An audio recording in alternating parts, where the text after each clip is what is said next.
Every January, without fail, the firearms industry tries to sell us a solution to a problem that does not exist. They roll out some shiny newfangled cartridge. They tell you it defies physics. And they tell you it is going to make everything in your gun safe obsolete. Well, I decided to cut through the marketing fluff. I sat down with the actual ballistic tables, I looked at the supply chains, and I looked at real-world harvest reports. And today, I am going to break down exactly why the century-old 3006 Springfield is still the alpha dog. It outperforms almost every modern miracle caliber they are trying to push on you. And there is a reason why the smartest hunters in 2025 are still betting their hunt of a lifetime on this legendary round. Before we start sending rounds downrange, do me a huge favor. Smash that subscribe button, tap the bell icon so you do not miss a video, and go ahead and hit the like button right now. It helps the algorithm know we are here, and it keeps this channel running. All right, let's get to work. The caliber that refuses to die. I have been in this game long enough to watch the cycle repeat itself. Every few years, a quote-unquote miracle round gets its 15 minutes of fame. First, the 6.5 Creedmoor shows up, and everyone acts like it is a laser beam that ignores gravity. Then the 7mm PRC hits the market, and suddenly the hype train changes tracks. Cool story, bro. Meanwhile, the 3006 just keeps on stacking bodies, exactly like it has been doing since 1906. This cartridge cut its teeth in the trenches as a U.S. service round. Then it spent the next 100 years proving it is the king of the North American woods. Whitetail, mule deer, elk, moose, bear. It does not matter. That reputation was not built by a marketing team in a boardroom. It was built by a bullet that delivers massive energy transfer, in real weather, on real animals. From the thick brush of the East Coast to the high alpine basins out west. Here is why I trust my freezer to it. When you look at standard factory loads, in that sweet spot of 150 to 180 grains, you are pushing velocities between 2,700 and 2,900 feet per second. That generates nearly 2,900 foot-pounds of energy at the muzzle. Let me translate that for the field. It is flat shooting enough for any ethical hunting distance. It hits with absolute authority. And it offers predictable terminal performance whether you are running cup and core, bonded, or monolithic copper projectiles. Guides love predictable, and hunters who paid thousands of dollars for one shot really love predictable. The 3006 delivers that without forcing you to hunt down boutique ammo or buy a rifle that you cannot find parts for. And here is the practical reality. Rifles and ammo are ubiquitous. You can walk into a massive outdoor retailer or a tiny hardware store in the middle of nowhere, and you will find 3006 sitting right there on the shelf next to the 308 and the 270. Even when the trendy high-speed stuff is completely out of stock. That matters when you realize you left your ammo at home, and opening day is tomorrow morning. I am not saying the new calibers are trash. I am saying the 3006 is the benchmark for a reason. It works. It is available. It is battle-proven. And that trifecta is why it keeps beating the trends. Ballistics do not lie. Let's look at the hard data because math does not care about your feelings. A standard 3006 load pushing a 165 grain soft point is going to clock about 2,800 feet per second out of a 22 or 24-inch barrel. Step up to a 180 grainer, and you are hovering around 2,700. That gives you between 2,800 and 3,000 foot-pounds of muzzle energy. That is the kind of power that makes an elk guide smile. If you zero that 165 grain bullet at 200 yards, you are looking at about 7 or 8 inches of drop at 300 yards, and roughly 45 to 50 inches of drop at 500. If you are dealing with a 10-mile-per-hour full-value wind at 500 yards, you are looking at 20 to 24 inches of drift. That is consistent. That is manageable. Let's stack it up against the competition. The 308 Winchester, firing a 165 grain projectile. It runs about 2,650 to 2,700 feet per second. Similar trajectory, but you lose energy retention once you push past 300 yards. Then you have the 6.5 Creedmoor with a 140 grain bullet. It usually runs about 2,650 out of a hunting barrel. Yes, it has a high ballistic coefficient, so it cheats the wind a little better. But the energy delivered on target? It is significantly lower than the 30-06 at the same distances. Now the 7mm PRC is the new hotness. It pushes a 175 grain bullet close to 3,000 feet per second. It is flat, and it bucks wind. But you are paying for that performance with significantly more recoil and ammo that costs almost double. The 30-06 sits in the Goldilocks zone. It has enough mass and velocity to smash through heavy bone on an elk, but it does not beat you up like a 300 Win Mag or a 300 Ultra Mag. Recoil management matters. If you are flinching, you are missing. In an 8-pound rifle, the 30-06 generates about 18 to 20 foot-pounds of recoil energy. The 308 is around 16. The 6.5 Creedmoor is soft, down around 13 or 15. But the 7mm PRC? That jumps you up into the low 20s. With a modern recoil pad and a properly fitted stock, the 30-06 is extremely shootable. The bottom line is simple. The numbers pencil out exactly like the old-timers said they would, and the gel tests prove it. Versatility is the real flex.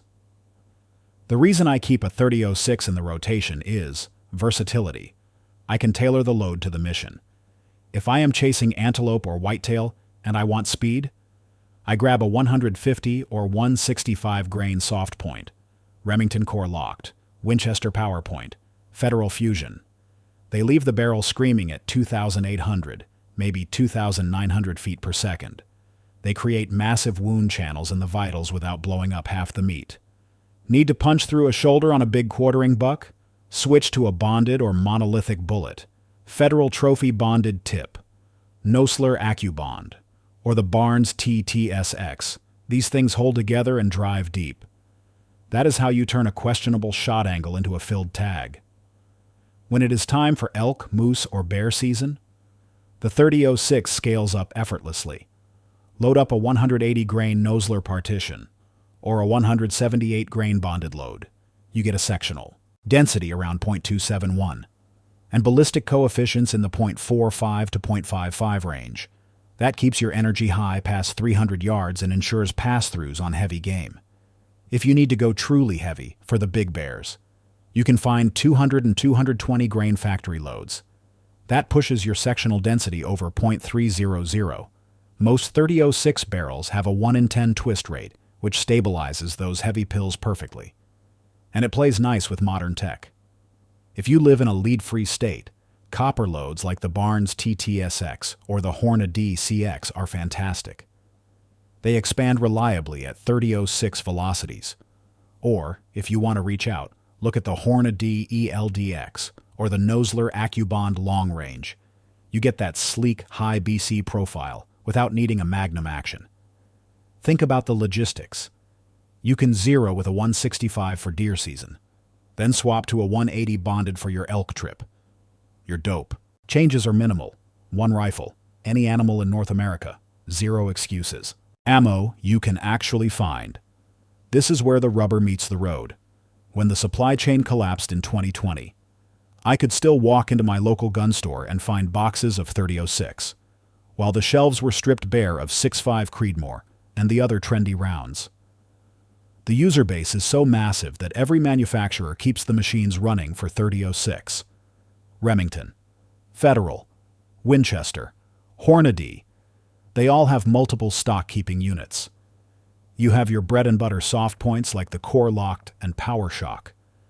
And you have premium options like the Federal Fusion, Nosler Partition, and Barnes VOR-TX. It is all there, year-round. This logistical advantage is a safety net. If the airline loses your ammo, or you realize you brought the wrong box, you can stop at a gas station or a bait shop and you are back in the hunt. Try doing that with a 6.5 PRC or a 277 SIG. Boutique calibers are great on paper, but they are useless if you cannot feed the gun. For the reloaders out there, it is paradise. Brass is everywhere. Dies are available from RCBS, Hornady, Redding, and Lee. And because it uses .308 diameter bullets, you have the widest selection of projectiles on the planet, from 125 grains up to 220. Your wallet and your sanity will thank you for choosing a caliber that is immune to supply shortages. Recoil and reliability. Let's talk about shootability. People complain about recoil, but let's put it in perspective. In a standard hunting rifle, you are dealing with 18 to 20 foot-pounds of recoil. Compare that to a 7mm Magnum or a 300 Win Mag, which are significantly snappier. Throw a limb saver on there, or better yet, a suppressor, and the 30-06 becomes a pussycat. You can practice with cheap 150 grain loads to save your shoulder, then confirm 0 with your heavy hunting loads. But where this cartridge really shines is reliability. The case geometry is perfect. It has a nice long taper and a moderate shoulder angle. That means it feeds effortlessly from a magazine, and it extracts smoothly even when the chamber is dirty or frozen. There is a reason why the most reliable bolt guns in history are chambered in 30-06. The Remington 700, the Winchester Model 70, the Tikka T3, the Savage 110. Even semi-autos like the legendary Browning BAR run like sewing machines with this round. Cold weather, grit, grime. The 30-06 just works, and because the recoil is manageable, you can spot your own shots. You can get back on target for a follow-up if you need it. Accuracy is useless if you are afraid of the gun. The 30-06 lets you focus on the shot, not the kick. The king isn't going anywhere. So, after running the numbers and seeing the results in the field, here is the verdict. The 30-06 Springfield has been getting it done since 1906, and it is still the standard by which all other hunting cartridges are measured. It offers a massive range of bullet weights. It delivers knockdown power that rivals the Magnums. It has a ballistic trajectory that is flat enough for 99% of hunting situations. And most importantly, you can find ammo for it anywhere on the map. It handles quartering shots. It penetrates deep. And it puts meat in the freezer. It is the ultimate distinct tool for the North American hunter. So here is my advice for 2025. If you already have a 30-06 in the safe, keep it, cherish it, check your 0, maybe try a modern bonded load, and go fill your tags. If you are looking to buy your first all-around hunting rifle, do not get distracted by the shiny new toy of the month. Get a solid bolt action in 30-06. Learn your holds, learn to read the wind, and let the cartridge do the rest. If you got some value out of this video, do me a solid. Click that like button, hit subscribe, and ring the bell. And drop a comment down below. Let me know what your favorite 30-06 load is. I read all the comments. Thanks for watching, train hard, and I will see you downrange.